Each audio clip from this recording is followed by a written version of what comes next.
Assalomu alaykum hurmatli obunachilar. Mana bugun ko'chatlarimizni taxlab boshladik, oxirgilarini. Boshqa ko'chatlarimiz ham tugadi. Mana shunaqa holatda ko'rinishda bo'ladi ko'chatlarimiz. Mana bunaqa qilib upakovka qilib, shu tomiri shamollab qolmasligi uchun. Bu shamolda bunaqa hullab qo'ymasak, tomir qurishib qolgandan keyin ko'karmasligi mumkin-da. Bunaqa qo'yilgan holatda ular 5 kun, 6 kun, 1 hafta ziyodroq ham chidab turaveradi.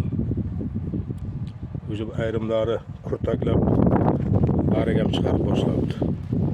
Tomir qurilgan bo'lsa farq qilmaydi, ziyon qilmaydi. Kurtak chiqarsa ham. Mana shu holatda bo'ladi ko'chatlarimiz. Qiziqingizlar, ulgurib qolingizlar. Oxirgi partiyamiz. Qaysigina bir 150 ta taxlovdik, ular sotib bo'ldik. Endi mana bu partiyani ham sotib bo'lsak, shu bilan tugaydi ko'chatlarimiz.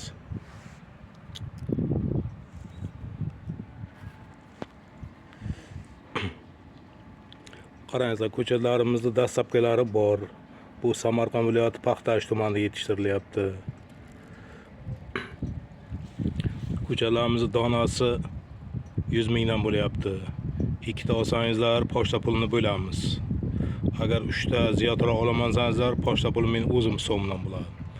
Bitta ko'chat sotolmayman, chunki bitta daraxt ekib bo'lmayganda changlanish kerak ekan. O'sha uchun yo jupi bilan, yo 3 ta qilib olingizlar, yo 4 ta, yoki qo'shnilar bilan, tanishlar bilan birgalikda birdan 4 ta, 5 ta zakaz qilsangizlar ham bo'laveradi.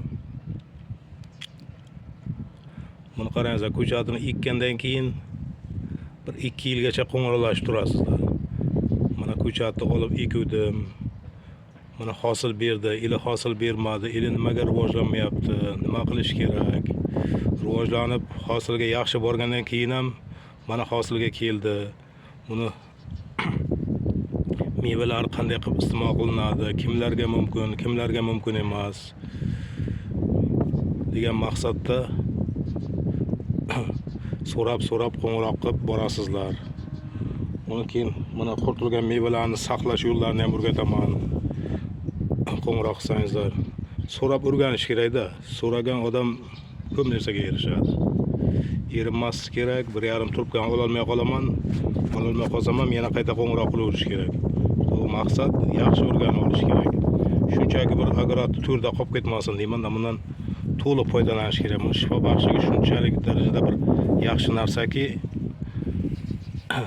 даже mana aptekada dorilardan ham yaxshi. Doim iste'mol qilib yurgan odamda juda bir yaxshi effekt beradi-da. Deyarli hamma kasalga foyda qiladi. Doim iste'mol qilsangiz sizdan nafaqat davlina, qon bosimi, sahar, suyak emirishlar, ko'zda nuriga, ko'zdagi kataraktlargacha ketadi. Doim sog'lom yashaysiz. Doim chiroyli ko'rinasiz. Ayniqsa mana ayollarimiz. Odamni yoshartiruvchi xususiyatlari bor deyilgan. Keyin umrni uzaytiruvchi xususiyatlari bor. Agarda doimiy iste'mol qilib yursangiz, 100 dan oshasizlar. Bunaqa deb aytishimga sabab, insonning immuniti baland bo'lsa, modda almashinuvi yaxshi bo'lsa, ichaklarni yaxshi tozalab turgan bo'lsa, qabziyat bo'lmasa, odamzodda hech qanaqa kasallik bo'lmaydi. Hech qanaqa kasallik. Endi kasallik degani mana surunkali, saqir, qon bosimi, suyak yemilish, yurak yetishmovchiligi, qondagi tromblar, bunaqa narsaga odamzod uchramaydi-da. Qoni normal suyuqlikda bo'lib, immuniti baland bo'lsa, inson xohlaysizmi yo'qmi ko'p yashaydi.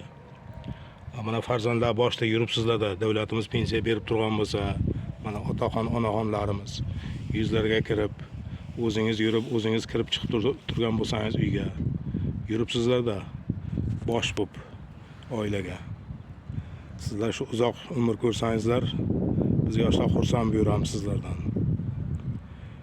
Mayli qiziqingizlar, avvalambor Xudo umr bersin, sog'lik bersin. Xudo nasib qilsa mana shu narsalar sizlarga kichik yetkazib berishimga. Qiziqingizlar, olingizlar. Doim hamkorlikda birgalashib, qo'ng'iroqlashib ishni olib ketaveramiz nasib bo'lsa. Buni ekkanda ham qarangizlar, birinchi yil suvni yaxshi ko'radi. Endi suvni yaxshi ko'radigan qanday? Kam bo'lsa ham tezsiz solib turish kerak. Shu tagida suv ko'llab qolmasligi kerak. Doim tagidan suv o'tib turmasligi kerak. Ikkinchi yilga o'tib suvni kam xohlaydi. Chunki suv ko'p ichadigan bo'lsa, ko'p sug'oriladigan bo'lsa, yo tagida suv turib qoladigan bo'lsa, so'tkalab tomiri chirib qoladi. O'sha uchun ikkinchi yilga o'tib suvni ko'p xohlamaydi. O'sha tomonlarga e'tiborli bo'lingizlar. Buni telefon qilib yil davomida tushuntirib ketaveraman. Vaqtlaringiz bo'lganda qo'ng'iroq qilib so'rab surishtirib ketaveringizlar. Maqsadimiz shtobi yaxshi rivojlantirib, kelajakda bir yaxshigina foydalanib yurish, sog'lik uchun. Iste'mol qilsangiz, sog'liklaringizdan shikoyat qilmaysizlar. Doim yaxshi, sog'lom yashaysizlar. Buni qarangizlar, ekishda ham quyosh tushadigan joyga ekilishi kerak. Bu quyosh sevuvchi daraxtlardan hisoblanadi. Sovuqqa qoladigan bo'lsak, 27 gradusdan 40 gradusga chidaydi. Issiqqa mana 25-yilda ham necha gradus issiq bo'ldi o'zingiz bilasizlar, lekin umuman barigiga ham даже mushayt qilgan yo'q issiq. Kasalligi hali qayd qilinmagan. Oziqalardan faqat molni go'ngidan berilishi kerak. Bu ximikat oziqalar ishlatmaslik kerak, iloji boricha ximikat ishlatmaslik kerak. Chunki o'zingiz iste'mol qiladigan mahsulotga ximikat kerak emas. Endi ximikat ishlatadigan bo'lsa, balkim hosili katta bo'lar. Lekin u hosilga o'tib ketadi u ximikatlar. Tarkibini ham buzishi mumkin. O'sha uchun faqat tabiiy oziqalar bilan oziqlantirib borish kerak. Mayli, e'tiborlaringiz uchun rahmat. Sog' bo'lingizlar, Xudo ekkanlarga barakasini bersin. Doim qo'ng'iroqlashib hamkorlikda bo'lib turaylik. Ishlaringizga omad. Sog' bo'lingizlar. Zakaz qilingizlar, qo'ng'iroq qilib. Oxirlashib qoldi sezonimiz ham. Yetkazib berayapmiz nasib bo'lsa. Mayli, yaxshi kunlarda uchrashaylik.